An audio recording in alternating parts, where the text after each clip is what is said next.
रानो चिड़िया, ये कैसा खाना बनाया है तुमने, बिल्कुल बेस्वाद। टुन्नू चिड़ा ने गुस्से में खाने की थाली नीचे गिरा दी और रानो चिड़िया को खूब सुनाने लगा।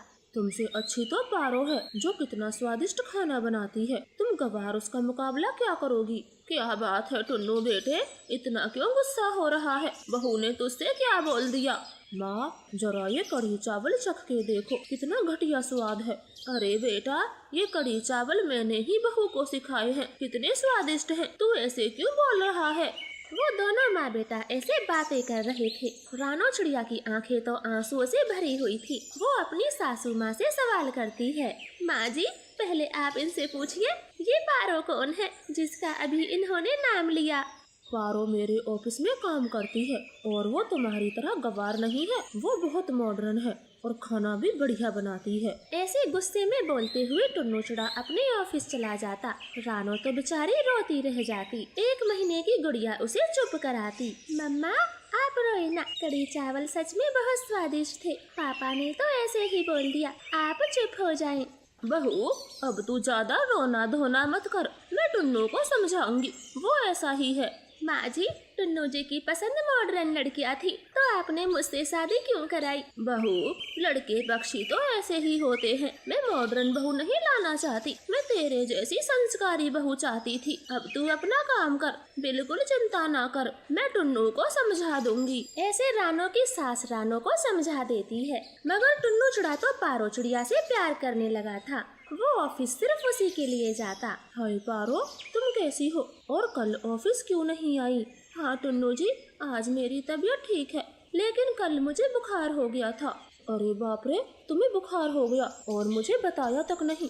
तबीयत ज्यादा तो ना बिगड़ी, एक कॉल कर देती। रिलैक्स टुन्नू जी, मुझे कुछ नहीं हुआ, बस थोड़ा सा बुखार आया था। अब मैंने दवाई ले ली है, मैं बिल्कुल ठीक हूँ। हाँ, तुम होंगी ठीक, लेकिन मेरा मूड तो खराब है। मेरी उस गवार पत्नी ने कढ़ी चावल जो बनाए। कोई बात नहीं टुन्नू जी, मैं आपके लिए अपने हाथों से बना के पिज्जा लाई हूँ, आप ये खा ले और अपना मूड खराब ना करें। अरे वाह, मेरा तो ये सब सुनकर ही मूड अच्छा हो गया। अब जल्दी से डब्बा खोलो, मैं भूखा हूँ। फिर टुन्नू चिड़ा पारो का दिया हुआ पिज्जा खाता। इधर रानो चिड़िया ने लंच बॉक्स में भी कढ़ी चावल रखे थे, जिन्हें वो अपने दोस्त मानू चिड़े को देता। मानू चिड़े को तो कढ़ी चावल बहुत पसंद आए थे। टुन्नू चिड़े, रानो भाभी को थैंक यू बोलना, कढ़ी चावल बहुत स्वादिष्ट थे। मैंने ऐसे कढ़ी चावल कभी नहीं खाए। वाकई में जादू है तुम्हारी पत्नी के हाथों में। ऐसे रानो चिड़िया की तारीफ सुन टुन्नू चिड़ा और पारो तो चिढ़ जाते हैं। पारो जी, अब मैं उस गवार रानो की शक्ल देखना नहीं चाहता, मैं उससे दूर होना चाहता हूँ। तुम कब मुझसे शादी करोगी? ठीक है टुन्नू जी, अब मुझे भी उस रानो से चिढ़ होने लगी है। चलो हम आज ही शादी कर लेते हैं। पारो चिड़िया की ये बात सुन टुन्नू चिड़ा तो खुशी से नाच उठता और उसी दिन वो मंदिर में शादी कर लेते और खुशी खुशी अपने घर पहुँच जाता। रानो चिड़िया के पैरों से तो जमीन खिसक गई थी। माँ, तुमको मुबारक हो तुम्हारे गांव की गवार बहू, मैंने अपनी पसंद से शादी कर ली। नालायक, ये तूने क्या किया? मैं तुझे एक पल अपने साथ नहीं रखूंगी, चल मेरी नजरों से दूर हो जा। हाँ हाँ, जाता हूँ। चलो पारो, मुझे तो पता था मेरी माँ यही करेगी, बस ये मेरा इंतजार ना करे, इसलिए इन्हें बताने आ गया। चलो हम यहाँ से कहीं दूर चलते हैं, जहाँ इनकी शक्ल दूर दूर तक ना दिखे। ऐसे टुन्नू चिड़ा पारो को लेकर वहाँ से दूर चला जाता। रानो चिड़िया तो बेचारी रोती रह जाती। बहू, मुझे माफ कर दे, मैंने सच में तेरे साथ बुरा किया। माँ जी, आप क्यों माफी मांगती हो? और शायद मेरी किस्मत में यही लिखा था, बचपन में अनाथ होगी और अब पति छोड़ के चला गया। मेरी ही किस्मत खराब है, आप क्यों माफी मांगती हो? ऐसे रानो चिड़िया खुद को संभाल लेती है और ऐसे ही दिन बीतने लगे थे। पहले उनके घर का खर्चा टुन्नू की कमाई से चलता, लेकिन अब तो वो दाने दाने की मोहताज हो गई थी। माँ जी, मैं अपनी सहेली के घर जा रही हूँ, शायद वहाँ से थोड़ी मदद मिल जाए। आप गुड़िया का ध्यान रखना, मैं जल्दी ही आऊंगी। ऐसे रानो चिड़िया अपनी बचपन की सहेली गोरी कौवी के घर जाती। गोरी का पति मोमोज का ठेला लगाता और गोरी घर में मोमोज बनाने का काम करती। रानो, बड़े दिन बाद आई, बताओ सब ठीक ठाक है?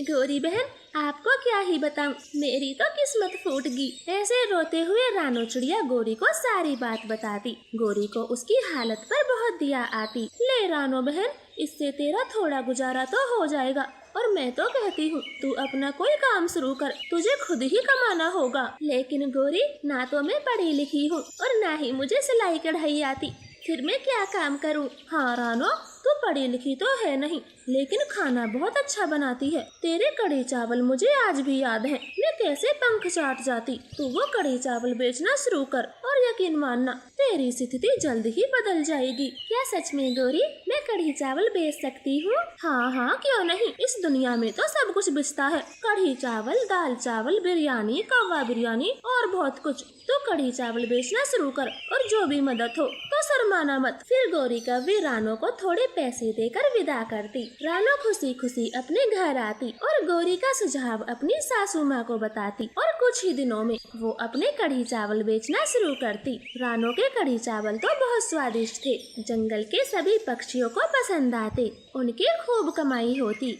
पारो, ये क्या तुम रोज रोज पास्ता और मैगी बनाती हो? कभी कभी रोटी भी बना दिया करो। टुन्नो, अगर रोटी ही खानी थी तो रानो को क्यों छोड़ा?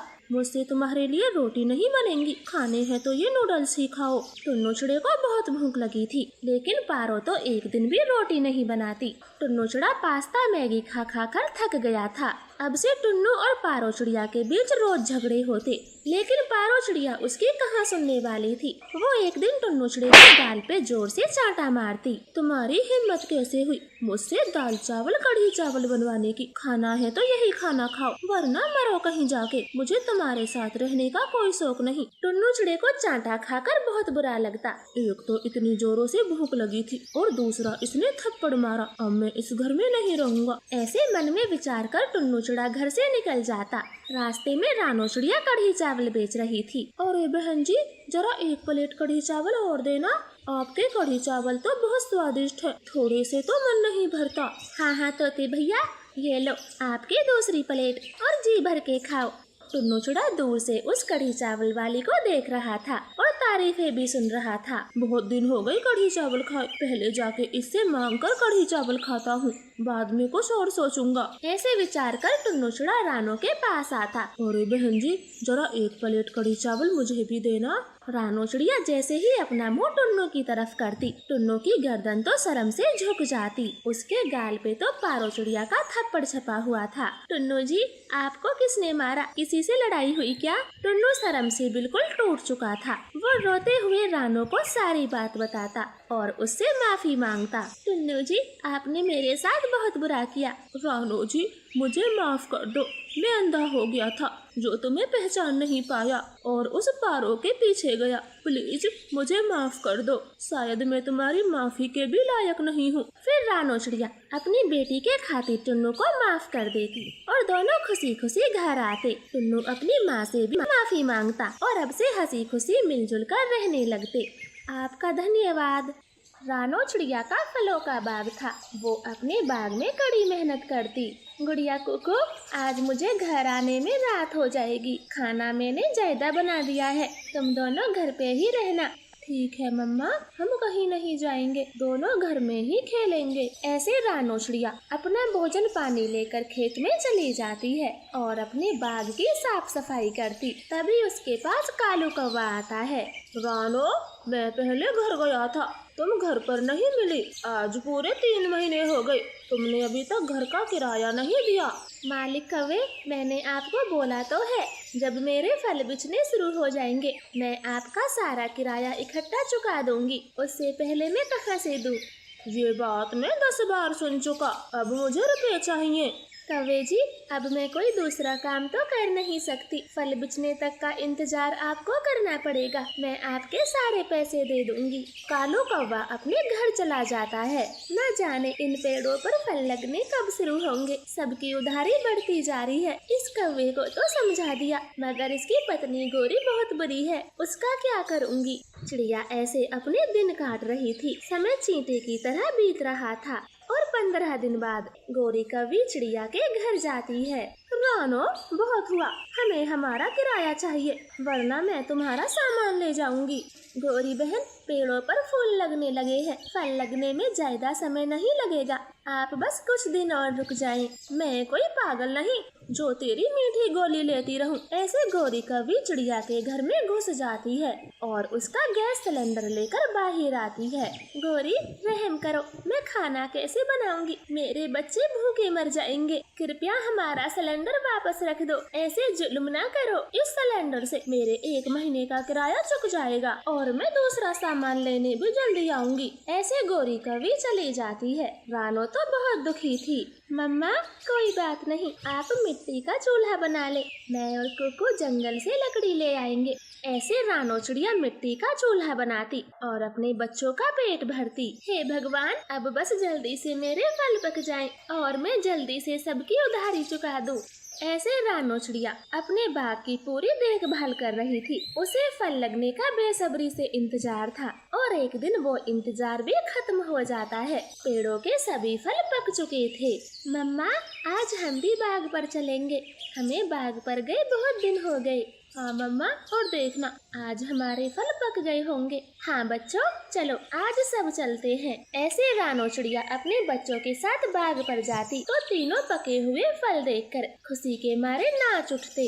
ये हमारे फल पक गए। गुड़िया देखो हमारे फल पक गए। मम्मा देखो। हाँ बच्चों हमारे सारे फल पक गए हैं। मेरा इंतजार खत्म हुआ। अब मैं किसी का 1 रुपया भी नहीं रखूंगी। फिर रानो चिड़िया एक टोकरी भर के तरह तरह के फल तोड़ती और जाने लगती। क्या मम्मा आपने बस ये कुछ ही फल तोड़े? इनसे क्या होगा? आप ज्यादा फल तोड़े। नहीं बच्चों, ये फल मैंने बेचने के लिए नहीं तोड़े। ये तो मैं उस गाय को खिलाऊंगी क्योंकि हमारे साथ साथ उस गाय को भी हमारे फल पकने का इंतजार था। वो फल खा के बहुत खुश होगी। फिर मम्मा चिड़िया वो फल उस गाय को दे देती है। गाय तो पके फल खाकर बहुत खुश होती। चिड़िया बेटी, तुमने सबसे पहले मुझे फल दिए। मैं आज भूखी थी।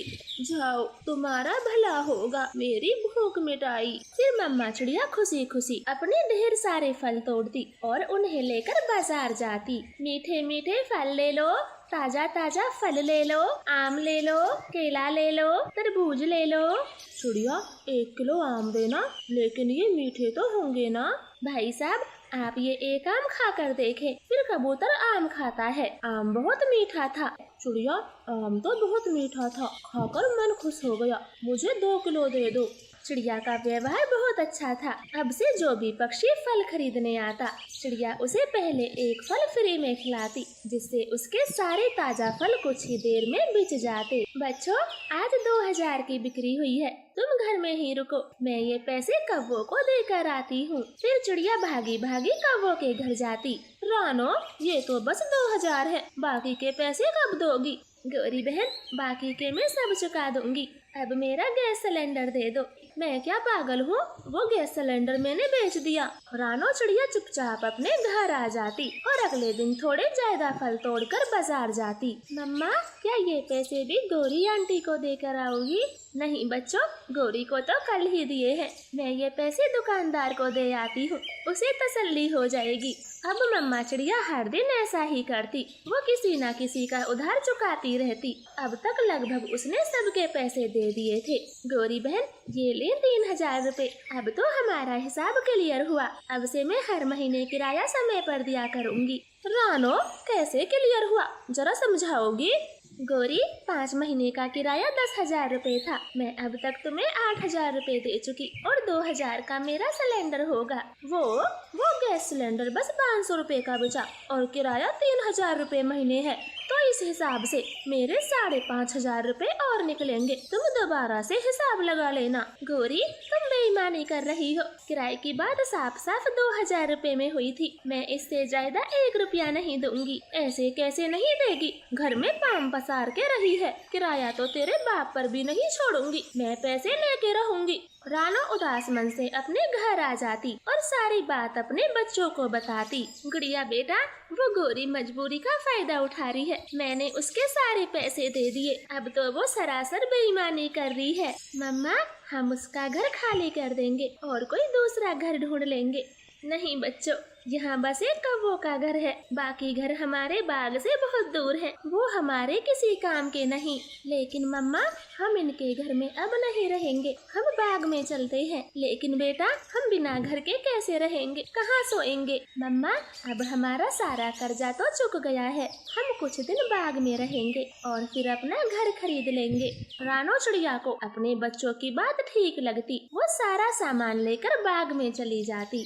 गुड़िया कुकू, मैं लकड़ियों से झोंपड़ी बनाती हूँ, आप तब तक घास इकट्ठा करें। जब तक हमारे पास घर खरीदने के पैसे जमा नहीं होते, हम तब तक घास के घर में रहेंगे। फिर मम्मा चिड़िया एक सुंदर सा घास का घर बनाती और खुशी खुशी उसमें रहने लगती।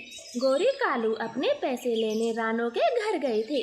कालू, ये चिड़िया तो बड़ी चालाक निकली, घर खाली कर गई। अच्छा खासा किराया मिल रहा था, मगर तुम्हें बेईमानी जो करनी थी। अब ले लो 3000 रुपए, इस झोपड़पट्टी के कोई 500 रुपए नहीं देगा। कालू उस चिड़िया के फल बेचने लगे थे, तो मैंने सोचा दे ही देगी। हाँ, तो अब ले लो ठेंगा। चिड़िया तो उड़ गई, न 500 मिलेंगे न 1000।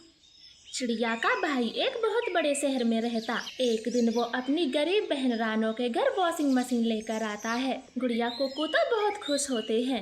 मम्मा, पहले मशीन में पानी भरते हैं और फिर वॉशिंग पाउडर डालते हैं। गुड़िया, अब मैं बताऊंगा। मम्मा, फिर स्विच को बोर्ड में लगाते हैं और फिर वॉशिंग पाउडर डालकर गोल गोल घुमाओ। कपड़े 10 मिनट में एकदम सफेद। अब तुम दोनों चुप कर जाओ, मैं सब जानती हूँ। फिर रानो चिड़िया मशीन में पानी और वॉशिंग पाउडर डालती और कुछ ही देर में सारे कपड़े धो देती। गुड़िया कुकू तो बहुत खुश होते हैं। मम्मा, अब आपको हाथ से कपड़े धोने नहीं पड़ेंगे। मैं तो कहती हूँ अब हम दूसरे जंगल के भी कपड़े धोना शुरू कर दें। हाँ गुड़िया बेटी, ये आपने ठीक कहा, मशीन से कपड़े धोना बहुत आसान है। रानो चिड़िया कपड़े धोने का काम करती थी, इसी से उसके घर का गुजारा होता। और अब तो रानो का काम बहुत आसान हो गया था, जिससे उनकी कमाई में फर्क पड़ने लगा था। मम्मा, जब से हमारी वॉशिंग मशीन आई है, तब से दूर दूर के कपड़े आते हैं। देखो, कल की कमाई 1000 रुपए हुई। गुड़िया, तो क्या आप बार बार पैसे ही गिनती रहोगी? मम्मा ने कितने सारे कपड़े धो दिए, चलो इन्हें जल्दी जल्दी सुखाते हैं। हाँ गुड़िया, अब जल्दी से भाई की मदद करो, ऐसे बातें ना बनाओ। कालू, ये कपड़े चिड़िया के घर देकर आओ, पैसे 1 हफ्ते बाद मिलेंगे। और कहना, कपड़े एकदम चमकने चाहिए, पिछली बार थोड़े मेले रह गए थे। गोरी, मैं खेतों पर जा रहा हूँ, आप ही चले जाना और जो बोलना है बोल देना। तुम्हें तो पता है मैं धूप में घर से बाहर नहीं जाती, तो बस जल्दी से ये कपड़े चिड़िया को दे आओ। गोरी, तुम 1 नंबर की कामचोर हो, लाओ कपड़े मैं ही दे आता हूँ, और चाहे कुछ भी कर लो, रहोगी तो काली ही। अब चुपचाप यहाँ से निकलो, मेरा दिमाग ना खाओ। ऐसे कालू कौवा वो कपड़ों की गठरी लेकर चला जाता है और चिड़िया को दे देता है। गोरी अपने मुंह पर ढाटा मारती और पार्लर वाली लूसी कबूतरी के पास जाती। देखें लूसी, आपकी क्रीम से तो कोई फर्क नहीं हुआ, पूरे 2 दिन हो गए लगाते हुए, मैं पहले के जैसी काली ही हूँ। गोरी, क्रीमें इतनी जल्दी असर नहीं करती, कम से कम 10-15 दिन तो देखना पड़ेगा। लूसी, क्या कोई और बढ़िया क्रीम नहीं है जो जल्दी से गोरा कर दे? गोरी, है तो है, लेकिन वो महंगी है, आप खरीदोगी? मेरे बस इस काले रंग से छुटकारा मिले, बताओ कितने की है? 700 रुपए की है और 300 रुपए का फेस वॉश। गौरी वो दोनों क्रीमें लेकर घर आती है और जल्दी से लगा लेती है। वो हर दिन बस गोरा होने का सोचती, उसे अपना काला रंग बिल्कुल अच्छा नहीं लगता। ना जाने कब मैं दुनिया की सबसे गोरी कौवी बनूंगी, अभी तो बस नाम की गोरी हूँ। गोरी रात दिन बस इन्हीं ख्यालों में रहती। कालू कौवे का सेबों का बाग था, वो तो उसके साथ जरा भी काम नहीं करवाती। एक दिन कालू कौवा सेबों से भरी बैलगाड़ी लेकर बाजार जाने वाला था, तब गोरी कौवी उसे रोक लेती है। कालू, उस दिन चिड़िया को जो कपड़े देकर आए थे वो ले आओ। दिख नहीं रहा गोरी, मैं बाजार जा रहा हूँ। कालू, बस 2 मिनट लगेंगे, प्लीज ला दो, जाकर खुद से ले आओ। ऐसे कालू कौवा चला जाता है। गोरी के कुछ जरूरी कपड़े थे, ये कालू मेरी एक नहीं सुनता, अब मुझे ही जाना होगा। कितनी महंगी क्रीम लगाई थी, अब इसका भी असर नहीं होगा। ऐसे बड़बड़ाते हुए गोरी चिड़िया के पास जाती है तो और रानो अपनी मशीन में कपड़े धो रही थी। गौरी उसे ध्यान से देखती है। रानो, ये तो कमाल हो गया, मशीन में एकदम काला कपड़ा डाला और देखो कैसे चमक के बाहर निकला। हाँ गौरी बहन, ये मशीन है, बहुत अच्छे से कपड़े साफ करती है, इसी से तो मेरा कारोबार बढ़ गया है। रानो, क्या ये सारे कपड़े ऐसे ही चमका देती है? हाँ गौरी बहन, बस कपड़े ही नहीं, ये जूते भी चमका देती है। आप अपने जूते भी मुझसे ही साफ करवा लेना, बस थोड़ा वॉशिंग पाउडर ज्यादा डालना पड़ता है। गौरी तो मन ही मन सोचने लगती है, ये मशीन फिर तो मुझे भी एकदम गोरा कर देगी, बस कैसे भी करके आज इसमें बैठना होगा। गौरी, क्या सोच रही हो? आपके कपड़े तैयार हैं। रानो, मैं कुछ देर यहीं रुकना चाहती हूँ, घर का ताला लगा है, कालू जी मंडी गए हैं। ठीक है तो गौरी, आप यहाँ बैठे, मैं तब तक कपड़े धो लेती हूँ। ऐसे रानो अपने कपड़े धोना शुरू करती। गौरी तो सोच में थी कि कैसे उसकी मशीन में जाकर बैठूं। उसी वक्त रानो किसी काम से दूर हटती है। तभी गौरी मशीन में पूरा डब्बा वॉशिंग पाउडर का डालती और जल्दी से मशीन के अंदर बैठ जाती। अरे, मैं तो मशीन चलाना भूल ही गई। फिर रानो जल्दी से बटन दबाती है, मशीन जोर जोर से घूमती है। अरे, ये गौरी बहन कहाँ गई? शायद चली गई होगी। कपड़े अब कालू भैया को ही लेकर जाने। रानो अपने सूखे कपड़े इकट्ठा करती है। इधर गौरी तो मशीन में घूम घूम कर पागल हो गई थी। वो आवाज देती है, कोई बचाओ प्लीज, मशीन बंद करो, मैं यहाँ हूँ, जल्दी से मुझे बाहर निकालो, मुझे बचाओ। अरे, ये तो गौरी की आवाज है और मशीन से आ रही है। रानो भागकर मशीन बंद करती, जल्दी से गौरी को बाहर निकालती। गौरी का तो सच में भूत बन गया था, उसके पंख उखड़ गए थे, वो बहुत भद्दी लग रही थी। रानो तो मन ही मन खूब हंसती है। रानो, जरा देखो, मैं गौरी हो गई। गौरी बहन, आप वहाँ शीशा देख लें। गौरी भागकर शीशे के सामने जाती तो उसकी जोर से चीख निकल जाती है। आसपास के पक्षी भी उसके पास आ जाते हैं और गौरी की हालत देखकर खूब हंसते। हाय राम, ये मुझे क्या हुआ? मेरी चोंच टेढ़ी हो गई और चिड़िया, मेरा पंख कहाँ है? गौरी शायद मशीन में होगा। अच्छा, तो गौरी मशीन के अंदर से निकली है। रानो सबको पूरी बात बताती। लेकिन गौरी, आप मशीन में गई ही क्यों थी? मुझे गोरा होना था तो बस रानो की मशीन में जाकर बैठ गई, पर मुझे क्या पता था ये मरी मेरी इतनी खराब हालत कर देगी। अब मैं घर कैसे जाऊं? कालू तो पहचानेगा नहीं। गौरी की इस बात पर सब पक्षी हंसने लगते हैं। कबूतर ताना मारता है, गौरी, सुना था कौवे को चाहे कितना भी वॉशिंग मशीन में डालो पर वो काला ही रहता है, लेकिन आज पहली बार देख भी लिया। कबूतर, अपनी गंदी जबान बंद रखो। चिड़िया बहन, मैं जाती हूँ। ऐसे सभी पक्षी गौरी का मजाक बनाते हैं और खूब हंसते हैं। आपका धन्यवाद।